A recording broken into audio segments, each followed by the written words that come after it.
Anthropic just launched a new tool called Routines. It is the big competitor that Anthropic have released that competes with the likes of OpenClaw and any of their OpenAI products as well. It basically allows an autonomous agent to run on a schedule. This can be very, very useful in business cases, but nobody's been thinking about how it can be useful if you're an investor who's interested in AI. So because I want to give you an unfair advantage in your investing journey, I'm going to demonstrate how you can use routines to make yourself a load of money. And I'm also going to give you some ideas to think about moving forward. Additionally, I've got nothing to sell you. I don't even want your email.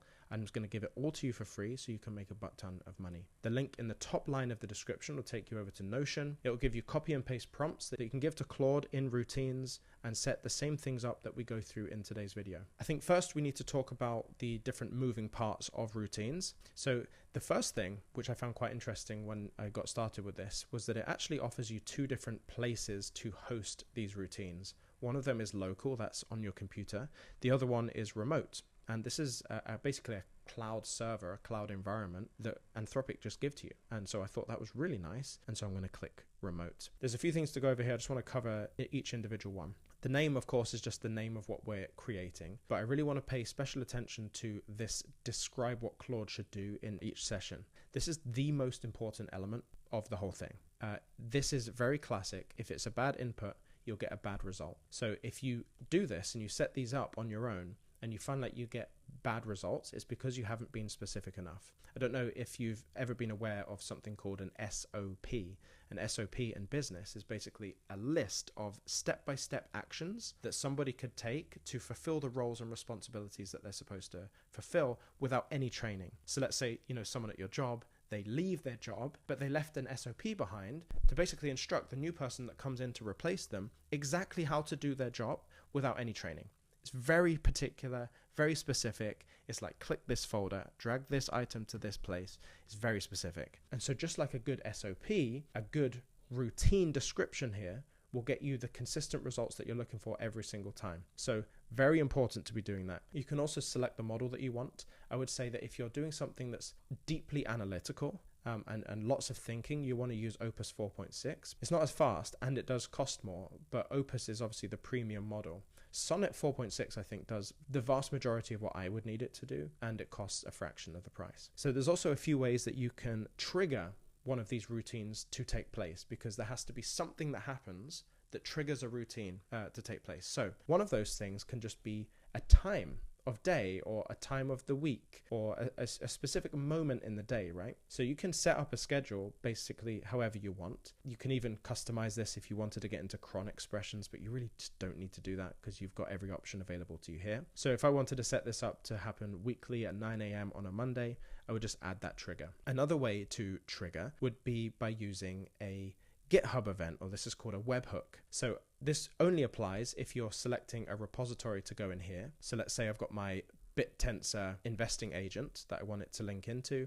I can have that a GitHub event trigger what I want it to do. And the final way to do it is with an API. So this is where another tool or another software sends out a piece of information that links into your system and your routine can take place. So with all of that said, the final thing is just the connectors. These are actual tools that connect to Claude to action things. So for example, in the examples that I'm going to use in today's video, I want to receive a message about the thing that I've created, kind of a notification. And so I'm going to use Slack for that, and I've got my connectors set up. If you don't see a tool in here at all, you can add your connectors. I would go out, click your name on the bottom left, click settings, and then connectors. You will be able to see here a whole load of connectors just already here, but you can also browse the connectors that they have as well. And you can see there are so many. It's very likely that the tool that you're trying to use connects here as well. And so any of these tools you can use as a connector in your routine, which is incredible, really. You can also set up your own connections manually, but that's not for this video. So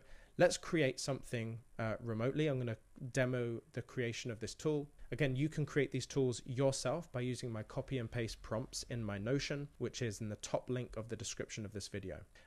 This is it, by the way. So you can see that the first routine we're going to create is called an SEC Form 4 scanner. So we're going to come across, we're just going to put that in the name. But to explain what it is, a Form 4 inside SEC basically shows you what top ranking people in big companies are investing in. So if you're a big CFO or a big CEO, you can see where they're putting their money. And more specifically, if you get a CEO who puts a load of his own money into his own stock, well, that shows us that he knows something. There might be a launch coming up. He's anticipating the price will go up, and therefore he's kind of insider trading himself, right? And so when they do that, they have to fill out a Form 4 with the SEC. And so we can use that information when the SEC publish that information. We can see who's buying their own stocks in the last 24 hours, and then we can take action on that, right? We can front run with them, if you will. So we've got a few explanations. There's a whole load of routines that you can create here. Some of them are very complex indeed. So feel free to copy these. They're really just copy and paste prompts that you can use. But let's build this one. So we want this to trigger at 6 a.m. on a daily basis. So all we're going to do is copy this, take it over to our routine, and just paste it in. That should give us a perfect kind of, with the connections that we use, a perfect output every time, exactly what we want. Okay, so we're going to run this on a schedule. We said daily at 6 a.m. So we're going to just change this to 6, add that as a trigger. And we've got the connectors all connected up, and we want to use Slack. There you go. Now, every day at 6 a.m., I will receive an SEC Form 4 Insider Scanner alert, and it will tell me if anyone in the last 24 hours has bought their own stock to a large degree. You can also edit these things as well. You can see in here, I have said filter the total transactions for greater than $100,000. So if someone's just bought $10,000 of their own stock, not necessarily that interesting to me. You could also change that to 1 million, 500,000. It doesn't really matter. You can mold some of these elements, right? And so it's going to notify me in Slack when that happens. So to test that, let's just run it and see what happens. So I've run it now. The workflow has started. Obviously, it's 11:47 a.m. right now as I'm running it. And while we wait for this routine to run, I thought it might be interesting to also show you some other things that I've been looking at building that I think might give you an unfair advantage and help you make some money. So another routine is kind of similar to the SEC Form 4 form, but this one is called a 13F institutional scanner. Now, what it does is it checks the SEC Edgar database weekly for quarterly disclosures from major institutional funds, let's say Berkshire Hathaway or Bridgewater, and it surfaces the new positions that they've opened and their biggest position increases and their complete exits, because we can then use that. If we're managing our own money here, we can use that to inform what we should do, because obviously they are the smart money. So we're just going to follow them for free. We can run that, every Sunday at 7 p.m. And again, it's just a copy and paste into the description of the tool. What I think is also interesting to show is that there's actually even a calendar. And the calendar view can show you all the different routines that are taking place and the time they're taking place. So if you just want to manage and have an overall view of all the routines that you're running, this calendar view can be quite useful. For the sake of the tutorial, I'm just going to have it run in 1 minute's time. That way, it can happen automatically and we can wait for that to take place. So I actually encountered a bit of an issue there. Nothing was actually being outputted for some reason. Maybe it's just a bug, but I just asked it, and I really want to urge people to do this. If something's not working, just tell it it's not working and like to fix it. So I just said, why isn't this outputting anything? Because it was working for about 6 minutes and had nothing.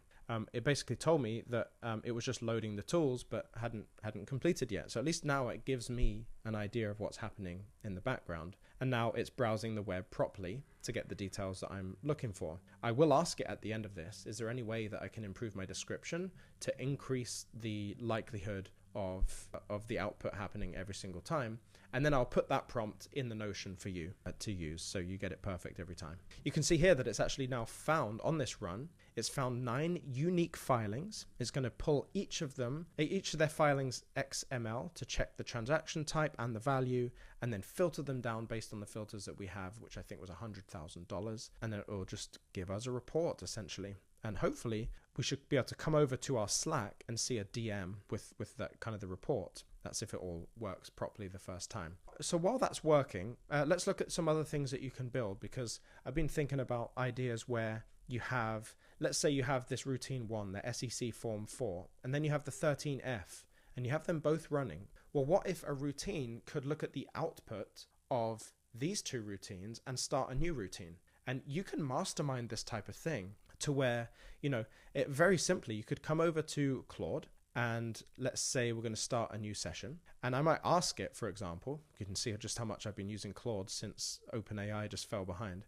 You can ask it a question like this, and by the way, I'm using Whisperflow as part of this. They're amazing. I've spoken hundreds of thousands of words into this thing already. But it's a transcription tool that I can talk instead of typing.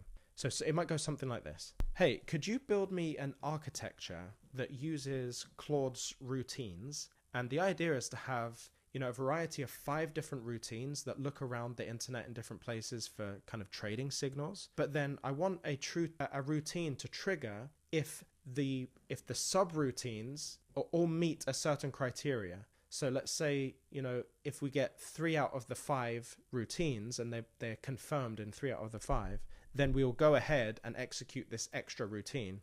And you can invent what those routines are and kind of what the subroutines are and what the main routine is. But the idea is I want to be able to connect routines, and I want you to give me the prompt that I can give to describe each individual routine in my Claude routines with a schedule and everything. And so you can see how I'm talking very naturally to it. I'm thinking in a way that's very bird's eye view. I'm not thinking about the details because the details are all going to be covered. And so, yeah, we put the transcription in there, and then we're just going to get it to architect us a series of routines. I would say what would be amazing, by the way, is if you're at work, this is just useful outside of investing, just tell it everything you do and when you do it and how it's done, and then tell it to set up this system where it just gives you all of the descriptions for all the routines and see just how much you can automate your job, right? So it's telling me here we've got Scout 1, Scout 2, Scout 3, Scout 4, Scout 5. Then it's creating a main one, which is a consensus executor. And really, look, you're just going through this and just copy and pasting this into your routines and just creating new routines. It's kind of amazing and super easy. So if you're thinking about this, like from a trading and investing standpoint, think big. Like think about, I want to have a good backtesting strategy. I want to create a research and development department. And there's agents that go out and do specific tasks to do that research and to think of new ideas for trading. And then that all can come back in, and then we can create a routine that kind of sends me a report of all of that into my Slack or in my email, and it's reading my email, and then with that email it links onto another routine. And a whole business can be structured this way. And just as a business can, your whole investing world can also be made that way as well. Pulling in research from everywhere that you trust, consolidating that, maybe giving you recommendations on where to position yourself, creating new strategies, backtesting those strategies. It's incredible. And what if it linked to TradingView as well? So the idea here is to have a look at all these different routines, all the different things that I've created here. A Fed speech monitor, right? You could just look at all the speeches that are done by the Fed chair and monitor the sentiment from those, from the news, and then dictate what we should do with our portfolio in the short term. It can track on-chain whales. It could monitor your own portfolio and look at drift. And there's so many things that could be done here, and you can link them all using these routines. Now, if we just check back in to our routine that's been running here, it has completed a run. And so we can see right here that the company Stepstone Private Equity Strategies Fund, that's their ticker, their executive just bought $300,000 in addition to what he had before. And obviously you look at that and think, okay, that's going to go up. In fact, this guy didn't just buy once, he bought twice from what I'm seeing here. He bought $550,000 worth of his own stock. So what does that say? Well, that's quite interesting. We could use that, and that's our unfair advantage right there. All created from a routine that will run every day, and every day I can have this information. Another cool thing that I'm thinking of here, what if you get this report through and you then have another routine that tracks the report, and if there are any entries, if anything does actually show up that are qualifying, what if it just emails your broker to make a purchase for you? Right, you're actively trading on this information. It's super useful, and I don't think people should be sleeping on this. Anyway, take this and use it. If you've got any other cool builds, I want you to be able to share them for free as well. So put the description that you use in your routine that is really cool for you in the description of this video. I will add it to the Notion for other people to use as well. So we're kind of creating a really insanely cool free asset for everyone. Okay, thanks for watching. See you in the next one. And I forgot to show you that the message was actually sent to me on Slack automatically into my general folder, and I could determine which folder it goes into, but I just wanted to let you know, it showed me all that information, and it executed on the message in the end. All right, now it's goodbye.